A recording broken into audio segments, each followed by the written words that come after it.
მთავრობის ახალი პროგრამა და შემადგენლობა პარლამენტში შედის. მთავარი საპროგრამო მომენტი, რომელთაც მთავრობა შედის პარლამენტში, არის 100 ახალი გადამუშავების საწარმო. ერთი წელი არჩევნებამდე ვინ გახდება საარჩევნო კომისიის თავმჯდომარე? CESCO-ს თავმჯდომარე უნდა გახდეს უფრო მეტად შემსრულებელი იმ დაკვეთებისა, რომელსაც შეთავაზებს ხელისუფლება. ძალიან სასაცილო არის, რომ ამ ბოლომდე რაღაცნაირად ეს რაკურსი შეიცვალეს მოქმედება პოლიტიკოსებმა და გახდნენ რაღაცნაირად ანალიტიკოსები.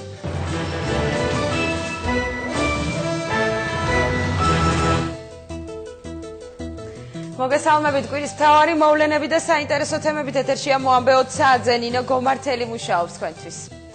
ახალი მთავრობა მინისტრთა კაბინეტის შეცვლილი შემადგენლობა ეს თემა კვირის მთავარი მოვლენა იყო. პრეზიდენტმა უმაღლეს საკანონმდებლო ორგანოს მთავრობის ახალი შემადგენლობა უკვე წარუდგინა. კაბინეტს 5 ახალი მინისტრი ეყოლება. ერთიანი და ძლიერი საქართველო, ასე ქვია ახალი მთავრობის ახალ პროგრამას, რომელზეც დეპუტატები მსჯელობას ხვალ დაიწყებენ. მიშა ვარძელაშვილი დეტალებით. მთავრობის ახალი შემადგენლობა პარლამენტს ოფიციალურად წარედგინა. შესაბამისი დოკუმენტი საკანონმდებლო ორგანოს საორგანიზაციო განყოფილებამ დაახლოებით 4 საათზე მიიღო. მინისტრთა კაბინეტს 5 ახალი წევრი ეყოლება. კონსტიტუციის შესაბამისად დოკუმენტის შეტანიდან ერთ კვირაში პარლამენტმა მთავრობის ახალ შემადგენლობას ნდობა უნდა გამოუცხადოს. დღეს შემოვიდა ეს დოკუმენტი, ხვალ ჩატარდება ბიურო, დარიგდება ეს მასალა როგორც ბიუროზე, ასე კომიტეტებში და ფრაქციებში და ყველა თავის დარგის მიხედვით შეხვდება კანდიდატებს და გარდა იმისა, ვინც წარმოდგენილია, შეიძლება ძველი მინისტრი იყოს, მაგრამ სურვილის მიხედვით და ფრაქციები და გაიწერება გრაფიკი შეხვედრის და 7 რიცხვამდე, ესე იგი, ყველა შეხვდება და 7-ში იქნება სხდომა. მომავალ კვირას მინისტრთა კაბინეტის ახალ შემადგენლობას საპარლამენტო კომიტეტებში და ფრაქციებში განიხილავენ. პარალელურად პარლამენტში შევიდა მთავრობის პროგრამა, სახელწოდებით ერთიანი და ძლიერი საქართველო, რომელსაც დეპუტატებმა ასევე კენჭი უნდა უყარონ.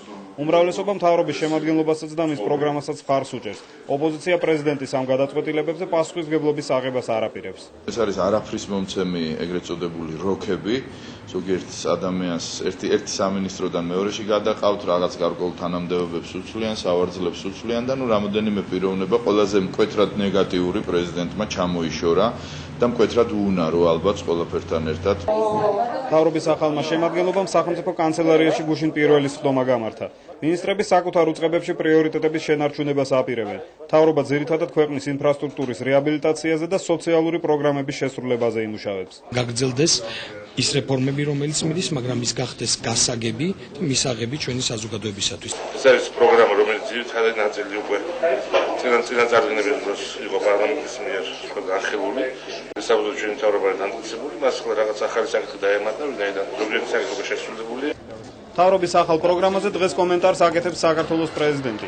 პრეზიდენტი მთავრობას ახალ დავალებას აძლევს. მიხეილ სააკაშვილს, რომელიც დღეს ლანჩხუთს სტუმრობდა, ამ საკითხზე პრემიერ-მინისტრთან საუბარი უკვე ჰქონდა. 100 საწარმო ახალი მთავრობის პროგრამის მთავარი წერტილი ახლა. მთავარი საპროგრამო მომენტი, რომელთაც მთავრობა შედის პარლამენტში, მე ახლა ველაპარაკე ნოღაიდას, არის 100 ახალი გადამუშავების საწარმო სოფლის მეურნეობის სფეროში, მინიმუმ 100. მინისტრთა კაბინეტს პარლამენტი რიგგარეშე სხდომაზე დაამტკიცებს. პარლამენტის საშემოდგომო სესია კი ოფიციალურად მომავალ კვირას გაიხსნება. იცვლება ცენტრალური საარჩევნო კომისიის თავმჯდომარედ გურამ ჩალაგაშვილი საქართველოს ენერგეტიკის მარეგულირებელი ეროვნული კომისიის თავმჯდომარე ხდება. რაც შეეხება CESCO-ს თავმჯდომარის პოსტს, ყველაზე რეალურ კანდიდატად ილია ჭავჭავაძის უნივერსიტეტის ასისტენტ პროფესორი, სოციოლოგი ლევან თარხნიშვილი სახელდება, თუმცა ოფიციალურად ამ ინფორმაციას ჯერჯერობით არ ადასტურებენ. ცენტრალური საარჩევნო კომისიის თავმჯდომარის შეცვლას ოპოზიცია ეხმაურება. ისინი ჩალაგაშვილის სხვა თანამდებობაზე გადაყვანას პოლიტიკურ გადაწყვეტილებად მიიჩნევენ. ოპოზიცია აცხადებს, რომ ხელისუფლებამ 2008 წლის არჩევნებისთვის მზადება უკვე დაიწყო. გურამ ჩალაგაშვილმა კი ადგილობრივ თვითმმართველობის არჩევნების დროს მათი იმედები ვერ გაამართლა. ჭკუით მოიქცევიან, ხელისუფლება დაუფასებს. ეს მინიშნება ალბათ მომავლისთვისაც.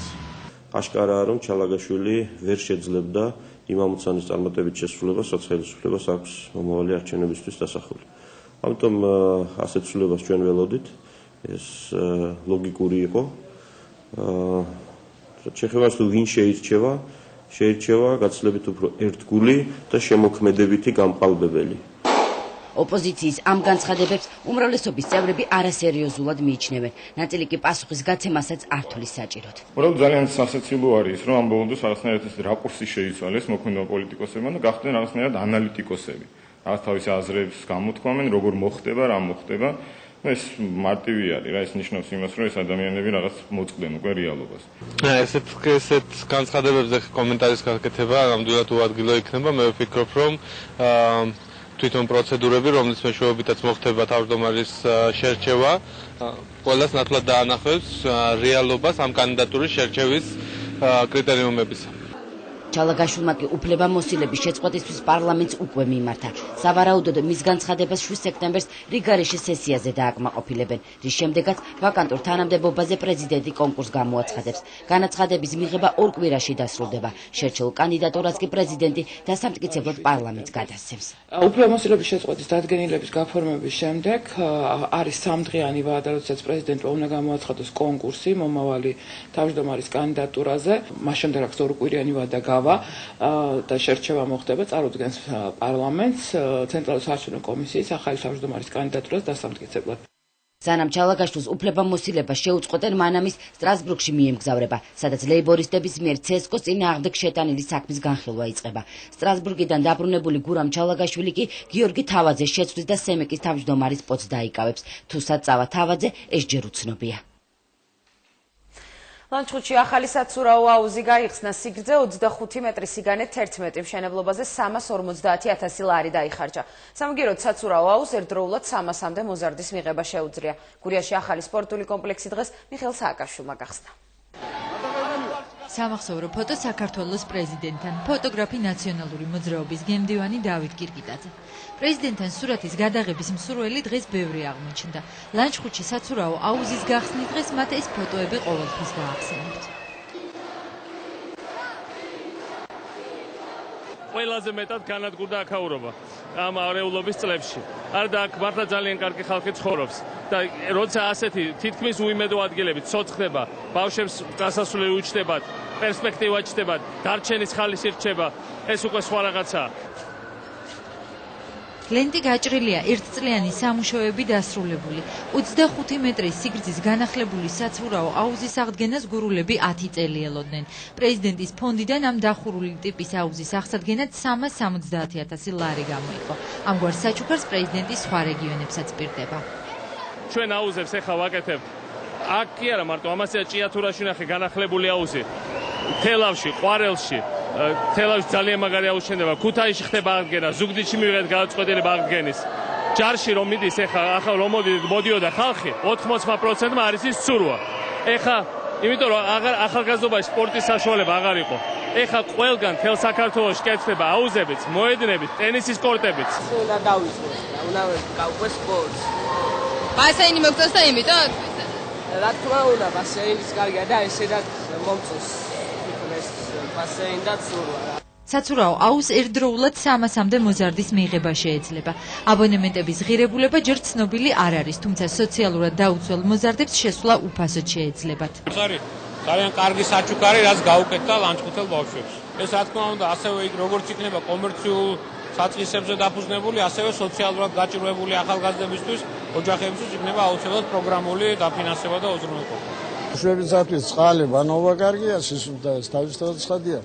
ჯანმრთელობისთვის და ყველაფერისთვის კარგია ზა. როგორ ახალწლება? საცურაო აუზთან ერთად ქვეყნის პრეზიდენტმა დღეს ლანჩხუთში ახალი სტადიონიც გახსნა.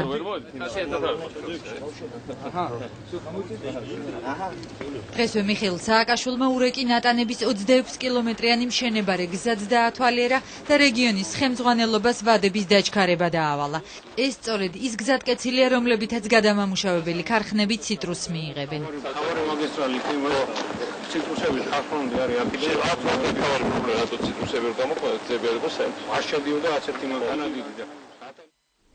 საქართველოსა და რუსეთის ვეტერან ფეხბურთელთა ნაკრები გუნდების მოსკოვში გუშინ გამართულ შეხვედრას თბილისში უარყოფითი შეფასება მოყვა. მატჩი ცნობილი სპორტული კომენტატორების კოტე მახარაძის და ნიკოლაი ოზეროვის ხსოვნას ეძღვნებოდა.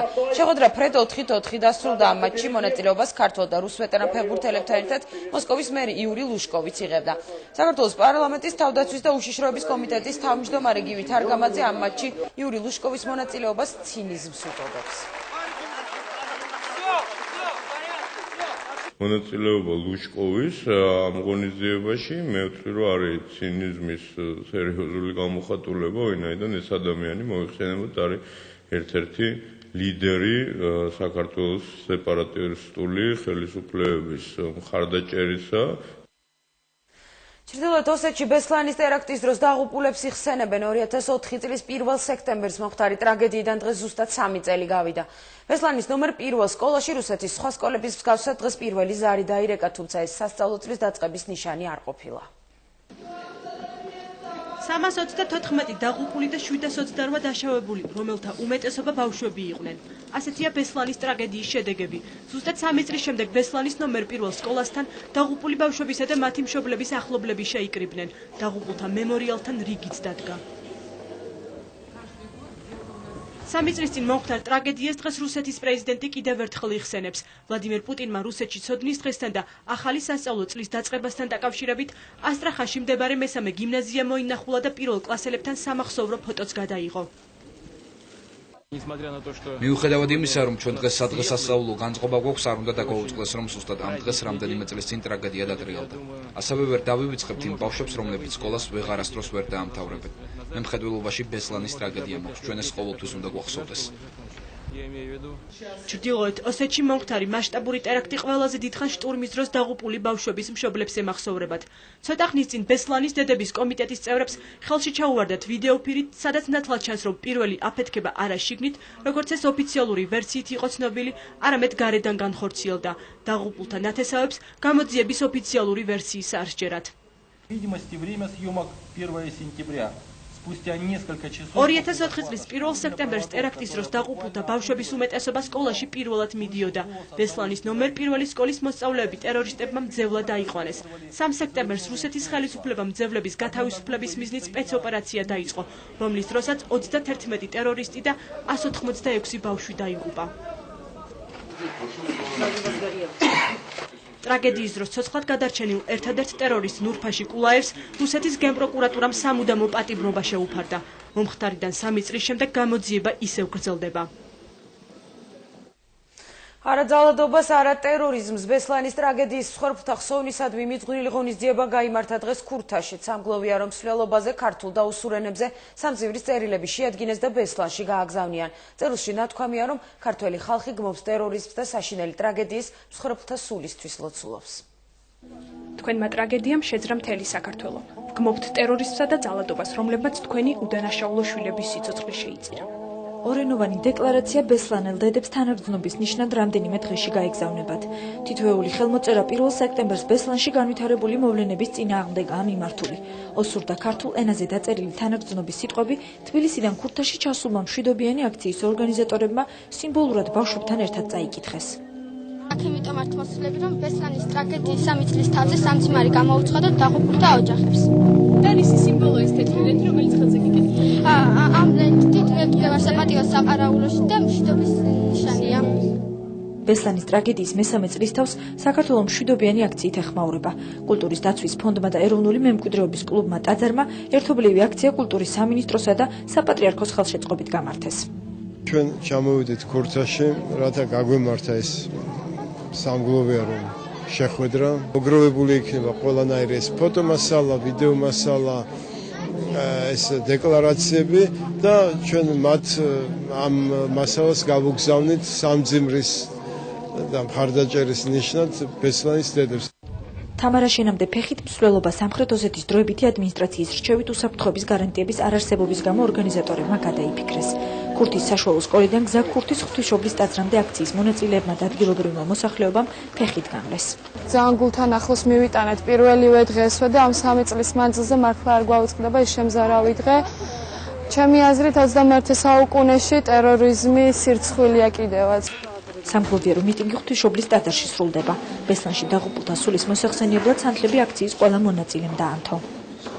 რამდენი ლამაზი ბედისწერა ჩაქრა, რამდენი ლამაზი სიცოცხლე ჩაქრა, ხო საშინელება პოლიტიკოსები გაუთავებად ხვშვებენ შეცდომებს, იმედიას შეცდომები აღარ იქნება, რომელიც მე ასეთი ბავშვების ტრაგედიით დასრულდება, მაგრამ ცოტა იმაზე კი შეწუხებული ვარ სიმართლე გითხრათ. აი მე აქ ამ მონასტერში, ბუსოთ ამ ტაძარში, ამ 5 წლის წინ ვიყავით ცხინვალის გავლით. აი ხა ცხინვალში არ შეგვიშვეს. ან ძალიან გამძაფრდა ურთიერთობა, ან მართლა აგონია. იმედი ვიქონეთ, რომ აგონია კონკრეტულად კოკოთის მთავრობის. 3 სექტემბერს მსგავსი აქცია თბილისშიც გაიმართება. აქციათა სერიის დასასრულს ქაშვეთის ეკლესიაში ბესლანში დაღუპულთა მოსახსენიებელ პარაკლისს გადაიხდიან. ახლა კი ანონსი მოამბეში შემდეგ თქვენ ნახავთ.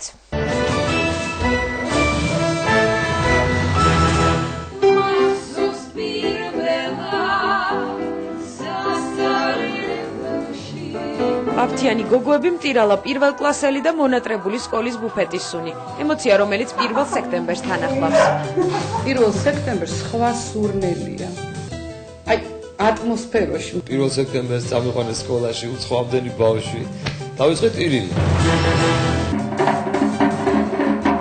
ქართველები პირველად საბერძნეთის ბავშვთა ფოლკლორულ ფესტივალზე ხანძარი დახურვის ცერემონიის პომპეზურად ჩატარებას ხელს უშლის.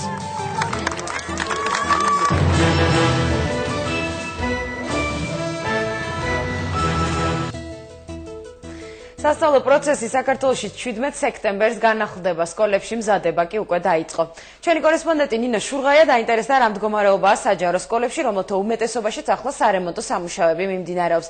გარემონტებული და გასარემონტებელი სკოლები და რა სიახლეებია ახალ სასწავლო წელს. ჩვენი რეპორტაჟი.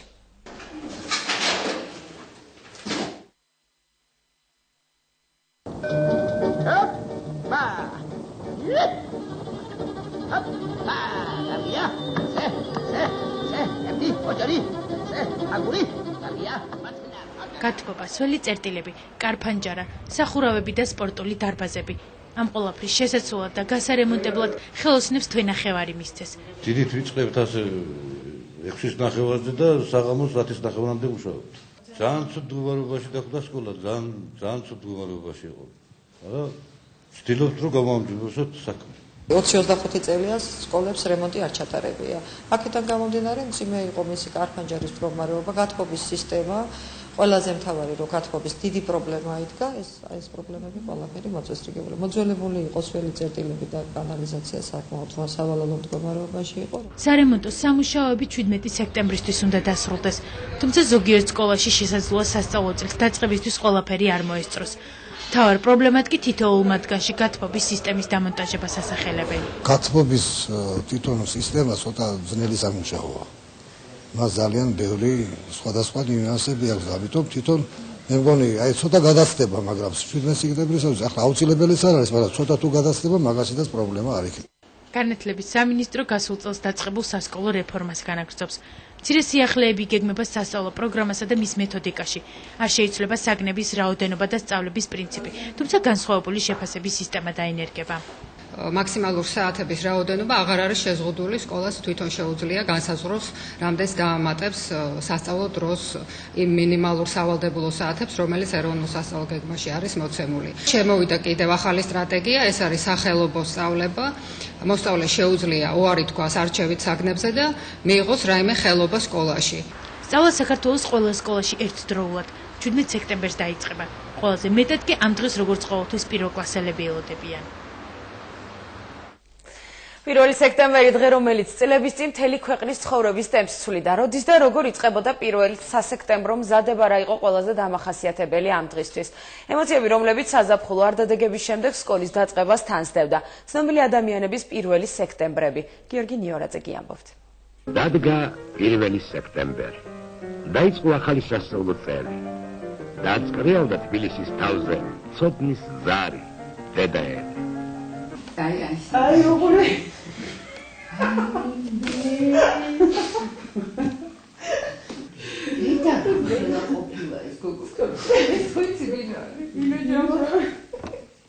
ახლა სკოლის დროინდელ ფოტოებზე დები ერთმანეთზე იცინიან. მაშინ როცა 1 სექტემბერი დგებოდა, სოფიკო, თინიკო და თამარი გაშლილ თმებს ერთი წლით ემშვიდობებოდნენ.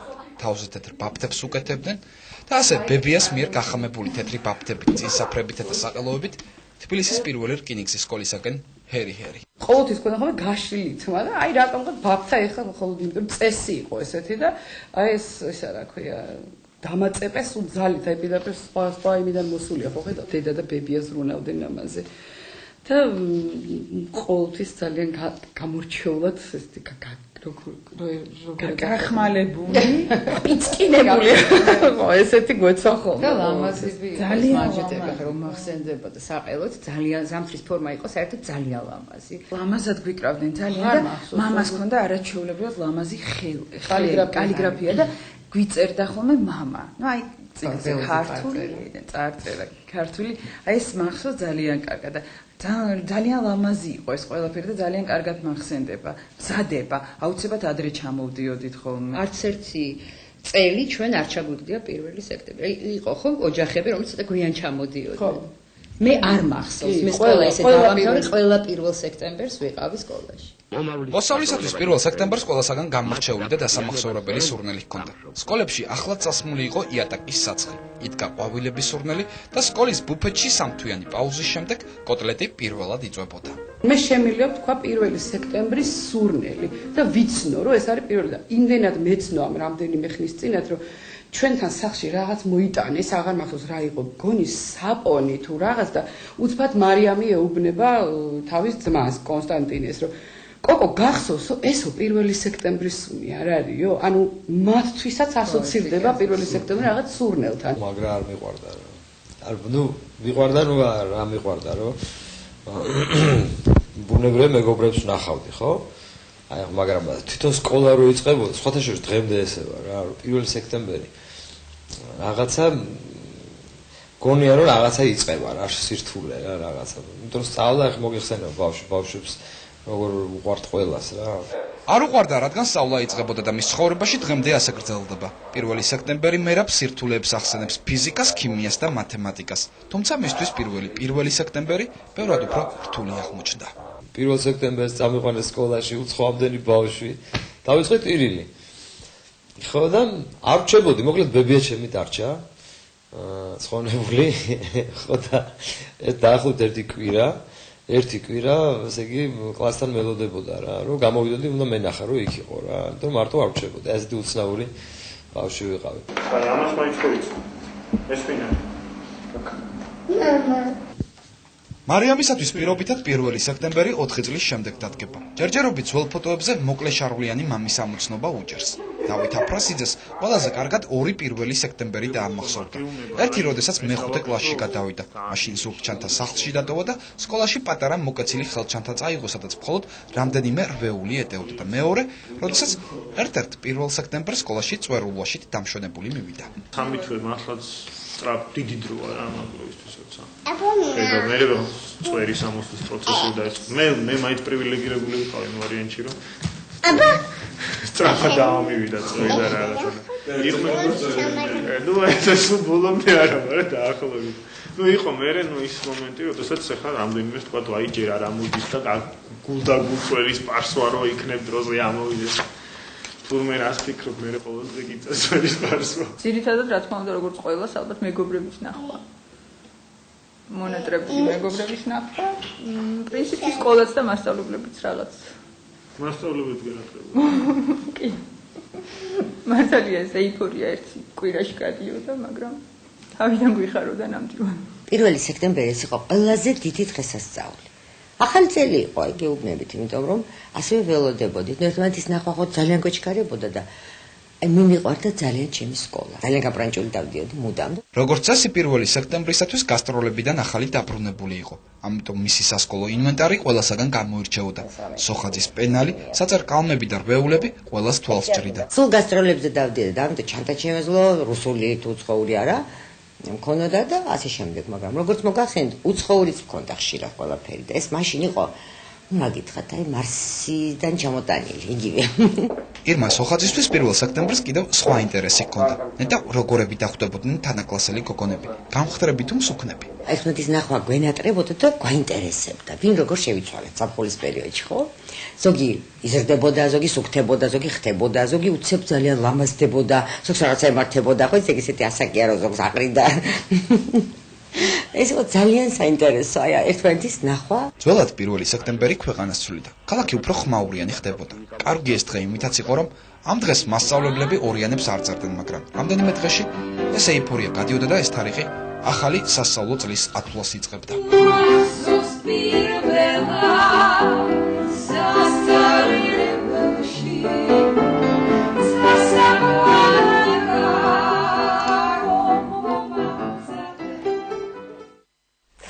გურიაში ნადირობის და თევზაობის სეზონი დღეს საზეიმოდ გახსნეს. ანაკლიაში უკვე 5 წელია არსებობს ტრადიცია, რომ 1 სექტემბერს ყველა მონადირე და მეთევზე სანადიროდ და სათევზაოდ ერთად გადის. გურიაში სულ 2600 მონადირე და მეთევზეა დარეგისტრირებული.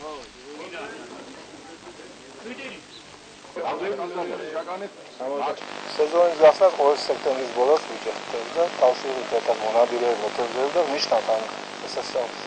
ხოცავ საქართველოს ყველა მონადირეს 2007-2008 წლის სეზონის გახსნას.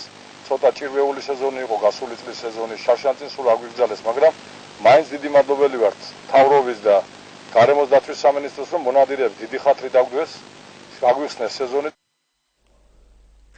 ახლა კი რეპორტაჟი ველური ტურიზმის მოყვარულთათვის. ვაშლოვანის ეროვნული პარკი ტურისტების ახალი ნაკადის მისაღებად ემზადება. ტურისტული სოფლები და საინფორმაციო ცენტრები აშენებულია, სამარშრუტო რუკები და საინფორმაციო ბროშურები დაბეჭდილი. ვაშლოვანის პარკში მისულებს შესაძლოა ლეოპარდის სახელად ნოე შეგხვდეთ.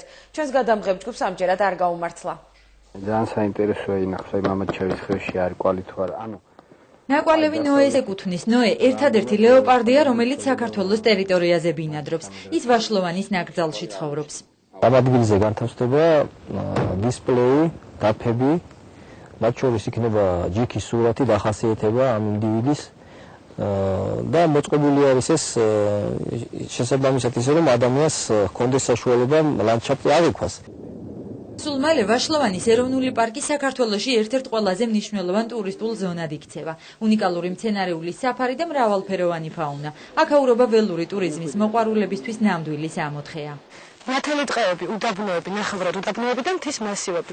ვაშლოვანის ნაკრძალი საქართველოში ერთადერთი ადგილია, სადაც ტურისტებს ერთბაშად 7 ლანდშაფტური ზონის ნახვა და მათი ფირზე აღბეჭდვა შეუძლიათ. ტელესკოპით უნიკალურ შავ ყარყატზე დააკვირვება ყველა ტურისტისთვის ხელმისაწვდომი იქნება. არწივის ხეობაში შავ ყარყატთან ერთად ორბი, ძელქორი, გავაზი და სხვა 70-ზე მეტი სახეობის დიდი თუ პატარა ფრინველი ბინადრობს. აქ ჩამოსულ ველური ტურიზმის მოყვარულებს მრავალფეროვანი და ორიგინალური მარშრუტები და კეთილმოწყობილი ბუნგალოები დახვდებათ. დაახლოებით თვის ბოლოს უკვე მთლიანად ტურისტული ინფრასტრუქტურა მზად იქნება ტურისტისთვის მისაღებად და როგორც მოგეხსენებათ აღნიშნული პარკი, ანუ დაცული ტერიტორიაში ტურისტული სეზონი მიმდინარეობს, არა ვთქვათ სეზონურად, ანუ შესაძლებელია წლის განმავლობაში. ტურისტული ინფრასტრუქტურის განვითარებისთვის მსოფლიო ბანკმა ვაშლოვანის ეროვნული პარკისთვის 2 მილიონი დოლარი გამოყო. უახლოეს პერიოდში ვაშლოვანი ტურისტების ახალ ნაკადს მიიღებს. სპეციალურად მათთვის პარკის ტერიტორიაზე 2 ტურისტული სოფელი შენდება, პატარა სახლები ქართული სტილის იქნება. სოფლებთან ერთად პარკის ტერიტორიაზე რამდენიმე თავლა აშენდება, გაიხსნება საინფორმაციო ცენტრებიც. თვენახევარი ალბათ. მაქსიმუმი ეს. თვენახევარში დასრულდება. როგორ ყველანაირი მასალა შემოდის, როგორც ასეთი, თავარია ხელოსანზე და მუშახელზე რა დამოკიდებული, რომ აიწყოს და დამთავრდეს და ჩავარდეს თავის დროში.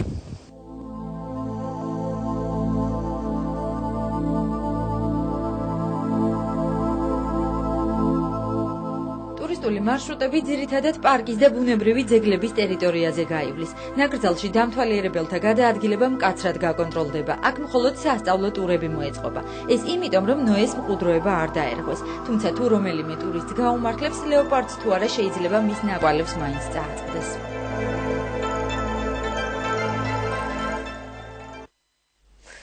6 ადამიანი დაიღუპა და ათობით დაშავდა პაკისტანში ხიდის ჩამონგრევის შედეგად საავტომობილო ხიდი ქალაქ ყარაჩაში ჩამოინგრა. მაშველების განცხადებით, რომლებიც შემთხვევის ადგილზე ამ წუთებშიც მუშაობენ, მსხვერპლის რიცხვი შესაძლოა გაიზარდოს. მათი თქმით, ნანგრევების ქვეშ რამდენიმე ადამიანი ისევ რჩება. ხიდი, რომელზეც ჩამონგრევის დროს მსუბუქი და სატვირთო მანქანები გადაადგილდებოდნენ, რამდენიმე დღის წინ პრეზიდენტმა პერვეზ მუშარაფმა სადღესასწაულოდ გახსნა. ჯორჯ ბუშის პრეზიდენტი თეთრ სახლს ტოვებს. ტონი სნოუს თანამდებობიდან წასვლის მიზეზი მისი ფინანსური მდგომარეობა გახდა. თეთრი სახლის ჯერ კიდევ მოქმედი პრეზიდენტი, რომელიც პოსტს ოფიციალურად 14 სექტემბერს დატოვებს, კიბოს მკურნალობს და ამისთვის მას უფრო მეტი ანაზღაურება სჭირდება, ვიდრე სახელმწიფო სამსახურში ყოფნისას შეუძლიათ გადაუხადონ. ექიმების განცხადებით 2006 წლის აპრილის შემდეგ, როდესაც Fox News-ის წამყვანი ტონი სნოუ თეთრ სახლში ერთ-ერთ წამყვან თანამდებობაზე დაინიშნა, მისი ჯანმრთელობის მდგომარეობა მკვეთრად გაუარესდა. 52 წლის სნოუს ადგილს მისი მოადგილე 35 წლის დანა პერონი დაიკავებს. შეერთებული შტატების პრეზიდენტი ამ ფაქტს მწუხარებით შეხვდა ჯორჯ ბუშის გუნდიდან. ტონი სნოუ უკვე მერვე ადამიანია, რომელმაც 2007 წლის იანვრის შემდეგ თეთრი სახლი დატოვა. უგო ჩავესი კოლუმბიელმი ამბოხებს თავისთან უხმოს. ვენესუელას პრეზიდენტმა ბოგოტაში თავის კოლუმბიელ კოლეგასთან გამართული 6 საათიანი მოლაპარაკების შემდეგ განაცხადა, რომ მზად არის კოლუმბიური დაჯგუფება ფარკის წევრებს შეხვდეს და მათ მიერ გადაცემული მძევლების გათავისუფლების საკითხი განიხილოს. ჩავესი კოლუმბიური დაჯგუფება ფარკის წევრებს მძევლების გათავისუფლების სანაცვლო ციხეებიდან ბოევიკების გამოშვებას დაპირდა. გადაცებულთა ნათესავებს იმედი აქვთ, რომ ამ საკითხით ვენესუელას პრეზიდენტის დაინტერესება შესაძლოა შედეგი გამოიღოს და ბოევიკები კარაკაში ჩავესთან შეხვედრის შემდეგ მძევლების გათავისუფლებას დათანხმდნენ. დაჯგუფება ფარკს ათობით მძევალი ყავს, აყვანილი მათ შორის ცნობილი ადამიანებიც არიან.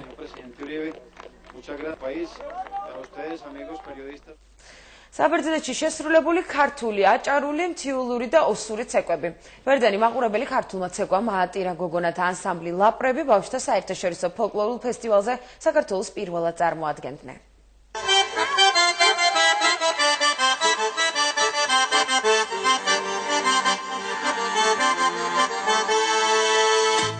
ქართული ცეკვა საბერძნეთში ბავშვთა საერთაშორისო ფოლკლორულ ფესტივალზე საქართველო პირველად მიიწვიეს.